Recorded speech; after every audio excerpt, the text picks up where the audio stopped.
Our lessons today and tomorrow continue in this same theme of biblical animals, but the lessons today and tomorrow are ones that I did not intend to prepare and deliver in this series, but for a couple of reasons I decided to do so.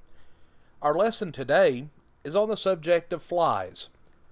While I was recording the lessons for this week's programs, I had the disgusting scenario of having a fly into my mouth, down into my throat. Of course, I started coughing and gagging, and I thought, yep, this is a subject that I need to discuss in this series. And in looking at this subject, my mind initially went back to the plague of the flies that we read about back in Exodus chapter 8, verses 20 through 24. And sometimes it's hard for us to imagine just how bad some of these plagues must have been. Once a year, in the state of Wisconsin, flies emerge from the upper Mississippi River. And we're not talking about just a few flies here. We're talking about millions upon millions of flies. In fact, the number of flies is so astronomical that the swarm shows up on local weather radar. They cover everything in the area. And a couple of years ago, when this occurred, the area had to utilize snow plows in order to get the bugs off of the roads. Well, in Exodus chapter 8 and verse 21, God said to Pharaoh, "For if you do not let my people go, behold, I will send swarms of flies on you and on your servants and on your people and into your houses, and the houses of the Egyptians will be full of swarms of flies, and also the ground on which they dwell." Well, here was the result.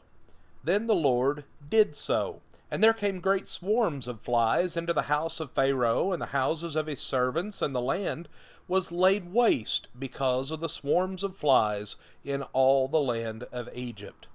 If the plague of flies in Egypt was anything like Wisconsin, and it was likely far worse, then this would have been a horrible and sickening plague to endure. It's annoying enough walking around when there's a small swarm of gnats or flies, much less millions. But put yourself back into Egypt during this time. There would have been a constant, audible, and irritating buzz of flies. The flies would have flown into our eyes, noses, ears, and our mouths. They would have been everywhere. All over the food, the water sources would have had a dead layer of flies floating on the surface. This would have been a terrible experience to go through. But to make matters worse, these flies might have even been the kind that bit people. Let's make no mistake, the plague of flies was horrendous. But what was the entire point of the plague of flies? Exodus 8 verses 22 and 23 gives the answer. "But on that day I will set apart the land of Goshen, where my people are living, so that no swarms of flies will be there, in order that you may know that I, the Lord, am in the midst of the land. I will put a division between my people and your people. Tomorrow this sign will occur." God has always made a distinction between those who obey Him and those who do not. In the New Testament, He identifies them as sheep and goats in Matthew 25, verses 31 through 33, those on the right and those on the left, and other similar distinctions. And we all fall into one of these two categories based upon our obedience to God's commands. The plague of flies would have been a terrible one to endure, but a punishment is coming that is far worse than any plague. For one day, those who have not followed God's commands will be sent away into eternal punishment in hell. And those who have obeyed God will receive their reward in heaven.